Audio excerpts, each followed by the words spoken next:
Hello and welcome to the first edition of The Extra Point. I am Kendall Gammon, and today I'm joined by Jesse Reed. Jesse, I appreciate you coming on, first of all. It's my pleasure. It's an honor to be here. Okay, well, you've done something that many people decided they wanted to do back in the 80s once they saw Top Gun for the first time. Myself but included. Yourself included, because I taught some of the things that I do. My SNAP principles with The Extra Point: set goals, notice strengths, accept accountability, and practice persistence. And then there's an overarching theme with it as well. But I just want to talk to you about what you did. Tell me more about what you actually flew, and we'll just get into it. Well, like you mentioned, a lot of people saw that. We call it the movie. Yeah. I saw that back in the 80s. I remember seeing it as a kid and just thinking, that's what I'm going to do someday when I grow up. I don't know how I'm going to make it happen, but that's what I'm going to do. And, really, I think all, I hesitate to call them dreams, right. But when you have something you want to do at a high level, mm-hmm.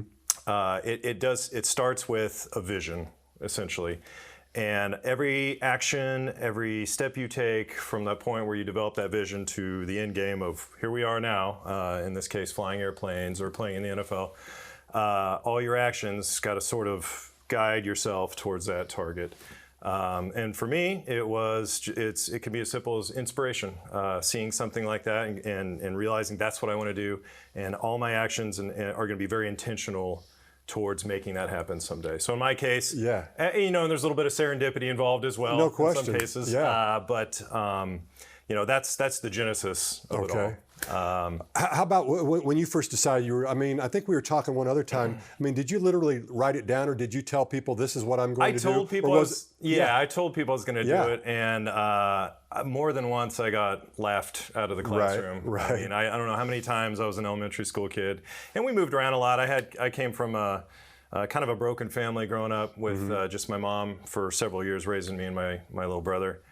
And we moved around a lot, and I was always the new kid in the school, and mm-hmm. I was always immediately announcing, hey, by the way, I'm going to be a pilot someday. I'm going to fly airplanes. And, I was a laughingstock. And that's why it's so important when you decide this is going to be what I do. I'm going to be very intentional about doing it.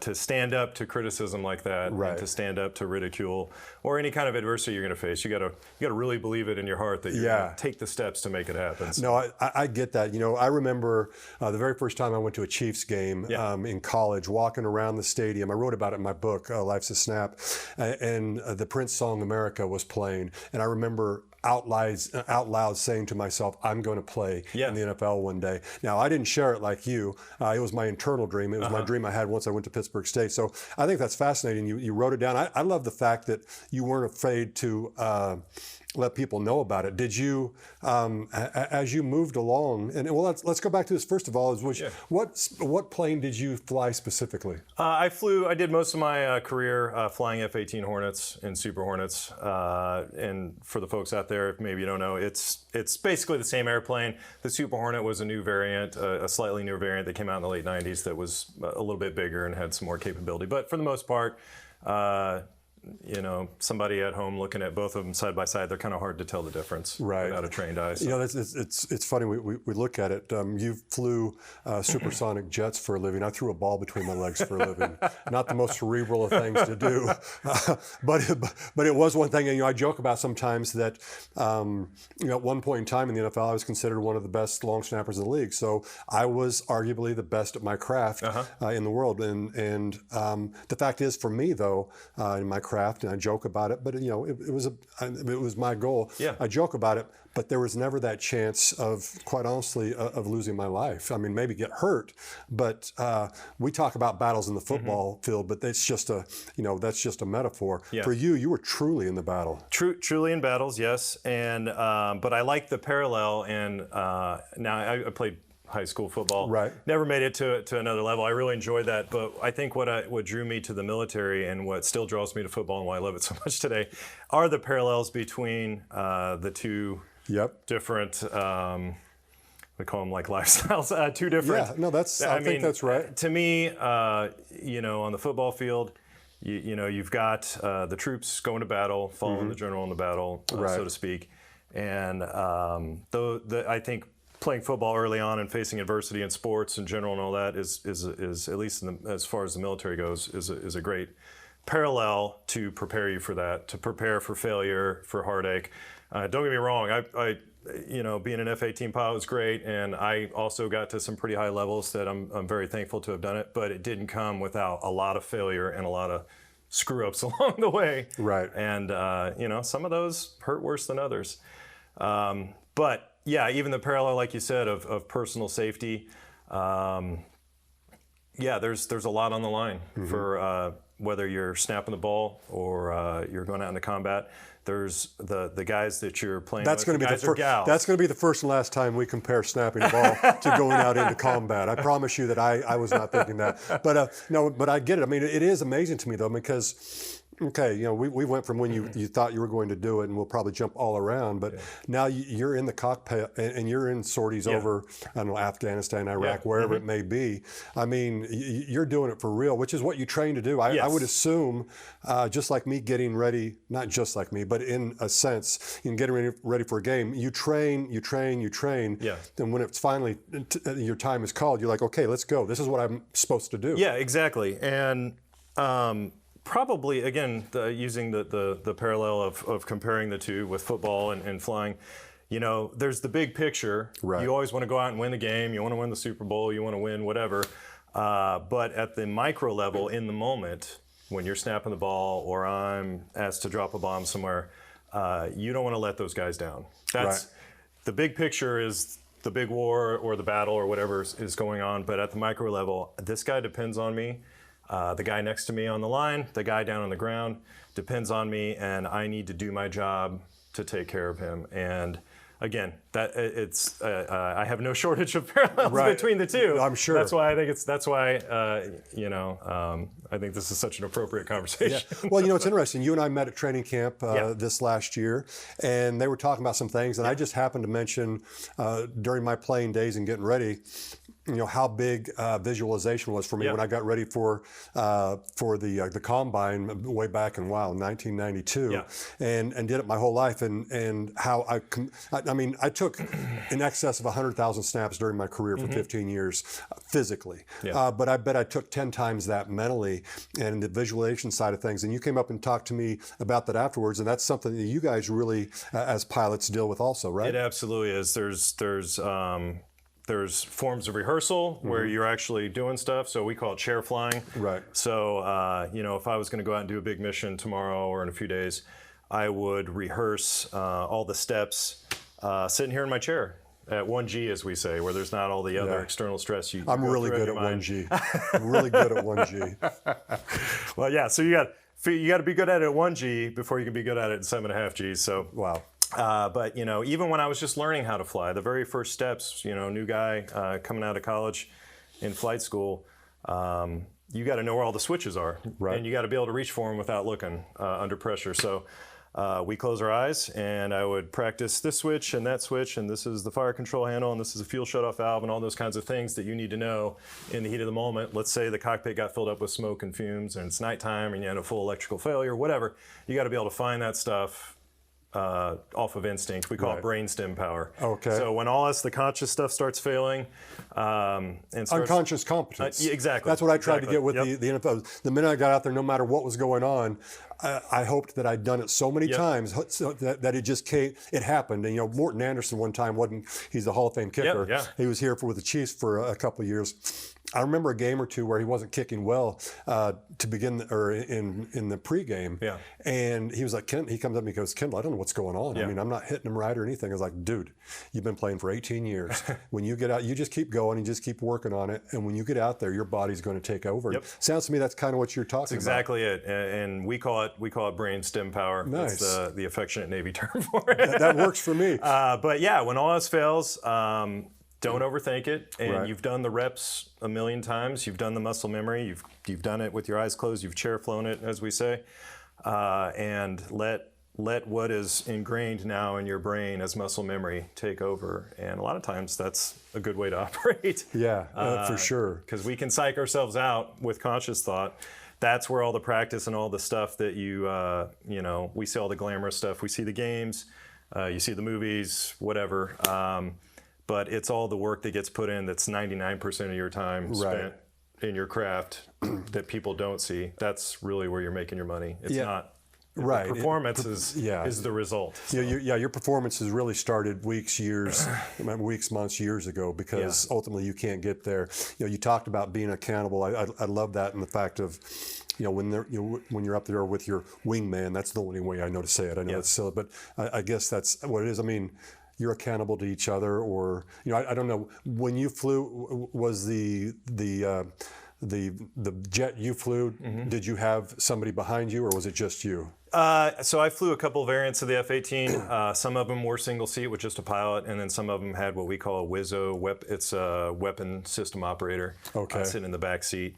And depending on what squadron you went to, you could either have a one-seat crew or a two-seat crew. The two-seat crews have a couple extra missions that they do.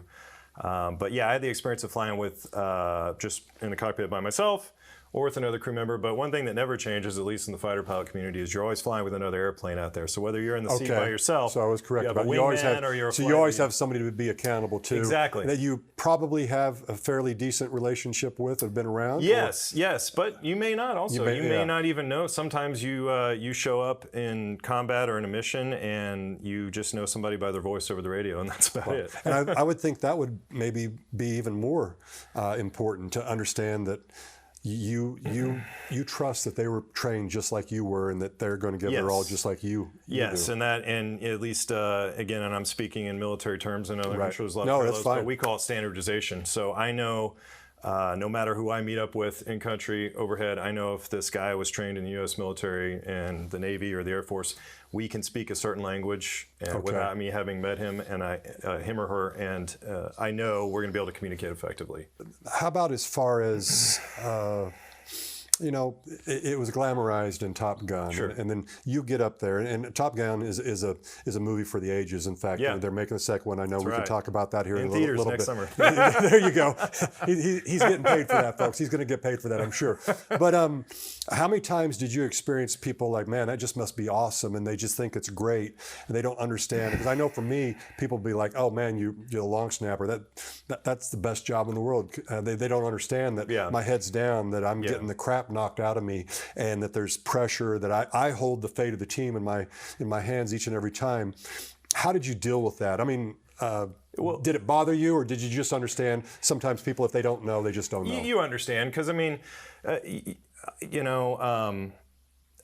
happen to be blessed. We happen to be blessed with we had careers where you're to a certain extent you're a role model to people. And people get excited about and enthusiastic about what you do, and I am absolutely grateful for that. But people also, there's a great video that was just out a few weeks ago. I think it was Drew Brees preparing for one of his games, and he was in the training complex all by himself. And I think it was Reggie Bush was filming him, and he goes, hey, this is what it takes to be great. Drew Brees had no idea he was being filmed 100 yards away in the training complex, and he's just going through his reads, and he's looking around, and he's just chair flying stuff, basically, by himself. And the thing that folks who get excited about this, and they're kind of like fans or enthusiastic or very interested in what you do, don't realize that that's, again, the 99% of your time spent is that part of it. I was lucky enough to go through Top Gun as well back in 2009. And I can tell you, as cool as the movies are and as inspiring as they are, they don't scratch the surface on what it actually takes to get through that program, which is a lot of study. I mean, a day for a flight there is several hours of preparation just to give you a brief for the flight, 2 hours, an hour and a half to 2 hours of actually giving your brief and getting ready in the pre-flight. Then you go out and you just fly for an hour, and then you come back and you debrief for another 4 or 5 hours. So it's probably a lot of parallels again with football you stuff. You say debrief, is that the AAR after action report, or do you call them that? We go in and it's just called debriefing. We go in and we talk. It's equivalent of us watching film after game day, right? It's exactly the same. I mean, this is, again, another great parallel. So, you come back, you determine whether you succeeded in your mission for the day or not. If it's and a lot of times it's just training missions for us, but we come back in, did we get mission success, yes or no? And then we talk about, okay, well, let's see what it took to get there. Let's see what went wrong. Even if things went right, let's see what we did wrong and could get better at. Right. And then, we just get into the tapes. We have tapes of all our radar displays and our heads-up displays and all that, and we just go literally minute by minute through that flight. And we go, okay, right here.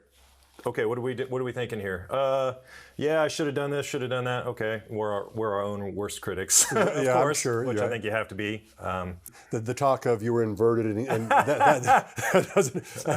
that may just be a little bit of movie magic. There's no middle fingers upside down. So, but oh, that's amazing. But a lot of people don't realize the amount of like non-glamorous work, if you will, that goes into I know it. for football, we thought it was about 4 hours of meetings to every hour, or meetings or film to every hour that you were on the field. Yeah. And yours is probably even more so with that. How about, for me, since, I played 15 years, very fortunate.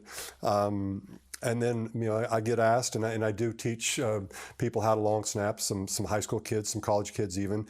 You taught at the highest level as well, right? Top Gun? Yeah, so when you go through as Top Gun through the course, the whole purpose of that program is and really, it was sort of the first center of excellence that ever existed. They were really the ones back in the 60s that coined the phrase center of excellence, which is now mimicked in corporate America and all that stuff, where they decided we're going to get a bunch of folks that are just going to work at excelling, being the best, and basically creating expertise in a certain field, in this case, aviation and being a fighter pilot.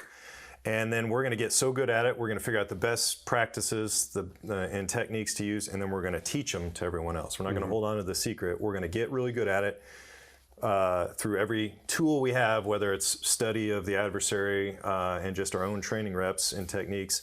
And then we're going to go sort of instill that to the rest of the fleet. Right.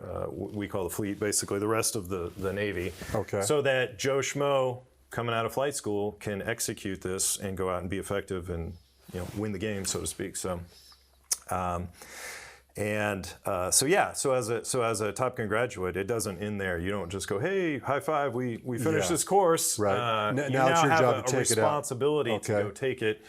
And, but not everybody gets into Top Gun, right? No. I mean, it's pretty selective. It's very correct? competitive. It's very competitive. Thus the name Top Gun, I guess. Yeah, right? It's very competitive. There's a handful of folks a year out of, which is already a very competitive community. Right, Flying any kind of tactical aircraft. It took a lot of work and serendipity and skill to get to that point. And then from there, somehow, again, timing and desire and work ethic and all that gets you to that next phase. And really, we really like to say, once you get the Top Gun patch on your shoulder, you kind of lose the right to be stupid anymore, is what we say. Interesting. You see, I don't have that. So but part of being stupid, part of not being stupid is, and we're not perfect. We don't have a zero defect, fighter pilots or Top Gun graduates. We're not a zero defect group of people. Part of your credibility of not being stupid, so to speak, is being the first to admit, hey, I could have done this better. And people look at that and they glom onto that. Too many people, I think, nowadays are afraid to admit failure, admit when they could have done something better. And I speak, I think, again, for folks that I've worked with over the years, that's a characteristic of leadership to us. Yeah. It's accountability. It's understanding that you own your actions, good or bad, and ultimately you don't fail. You weren't successful that time, and you're going to have to go back. In my mind, the only time you fail is when you quit. Yeah. Because you don't get better without failing. I used to have the privilege of leading a couple hundred sailors in a squadron. So, as a pilot, you've got your main part of your job where you fly airplanes and you try to train to go to battle. Right. And then you go to battle. But then when you're not flying, you also have other duties that you have to do. And at least for naval officers, we have folks that we're in charge of in the squadron. And for me, I was in charge of maintenance folks that worked on the jets. Oh. So you get very close and personal to the men and women that are actually fixing your jets and making them fly. And I always told them, I said, hey, I don't want, this isn't a zero defect environment here. I want you guys to make healthy mistakes Right. and learn from them. The most dangerous guy on a team, I think, is somebody that's never experienced failure, because when it finally does happen at a critical moment, how are they going to know how to handle themselves. Right, So, absolutely. Yeah. You know, we've talked a little bit about set goals and the note of strengths, because you have to figure out what you're good at, and you figured that early on, and we even just talked about accountability. I want to go into persistence a little bit, because you know, for me, you know, snapping a ball between your legs, a lot of persistence there. You talked a little bit about it in terms of what you called chair flying or 1G, but I mean, how many hours do you figure you had in a plane before you were really ready to go out and do it? Because I think it might be staggering for people to hear. Yeah, so I had a private license on my own before I started flying for the Navy. Okay. So I had 100 hours or so, which really isn't that much still, but it took 2.5 years of flight school flying almost every day until I got winged. So Wow. I mean, that 2.5 years from when I graduated college was flying every day, and you start with the basics of just, you know, pull back on the stick, trees get smaller. Wow. Push forward, trees get bigger, basic flying concepts.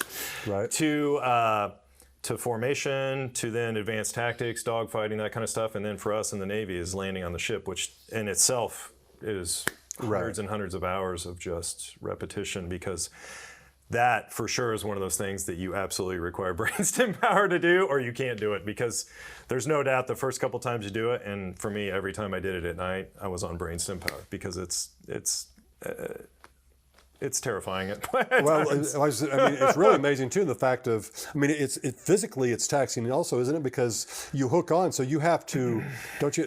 I'm going off what I've heard, but you have to. I'll just say floor it right when you sit down, so in case you miss the line, you're ready to go back off. Am I correct? Or yeah, that's absolutely correct. And I think there's probably some footage of it or something we can get there. But yeah, when you land on the ship, you know, it's a landing strip that's only a couple hundred feet long. So when you land, you don't have enough distance to stop. They got the arresting wires that they're strung out across the deck. Okay. And you have a tail hook, which is a thing that swings down in the tail end of the airplane. It catches on to one of those wires when you land.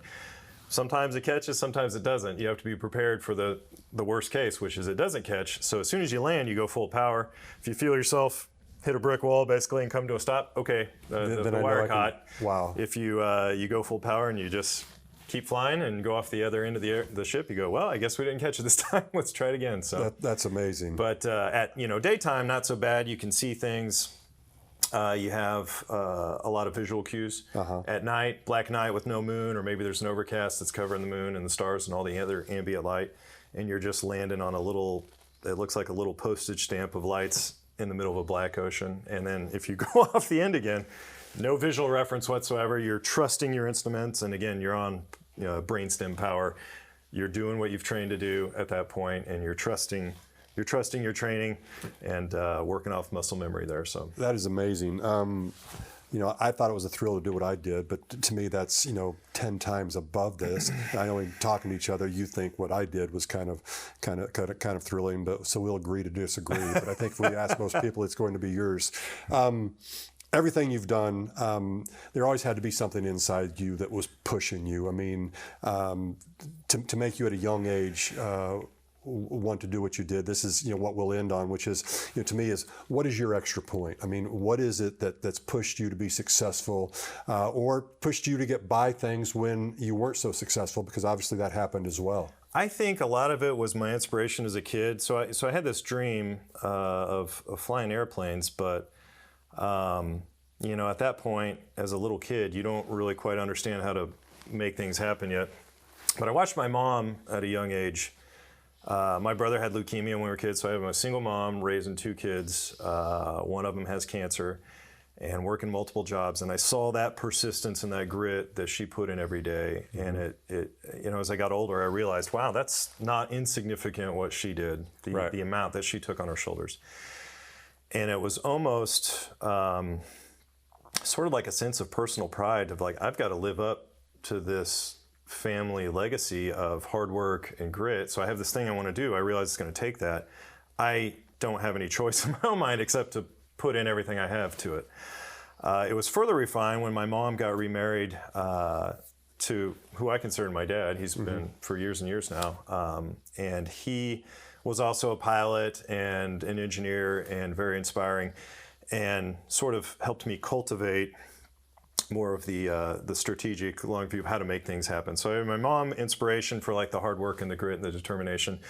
And then my dad came in and said, hey, this isn't just a dream that you talk about. Let's talk about how we actually make this happen. And the different, very specific roles that both my role models, my mom and dad, played in my life were essential, I think, to getting to. I honestly don't think I would be sitting here today like that with all these stories to tell and experiences if I didn't have those two people in my life to help focus me. So. Yeah, it sounds like there was one that inspired you and the other one that helped you sit down with your father and make the plans. And I mean, I think that's a great metaphor for, whatever we want in life. I mean, certainly when anybody can want something until you figure out a way of how you're going to go after it and have that absolute drive and want to go do it, I think is something that is lacking sometimes, but and sometimes we need help. I mean, I appreciate you coming on here. You inspire me, and we've talked about this. This is fun. We've become good friends, and I love that extra point. So I appreciate you coming on, and we'll thank you very much. Yeah, no, it's an honor to be here. You were the inaugural of the extra point, and with that, I want to say thank you for listening, thank you for watching, and we'll be back with more. Take care.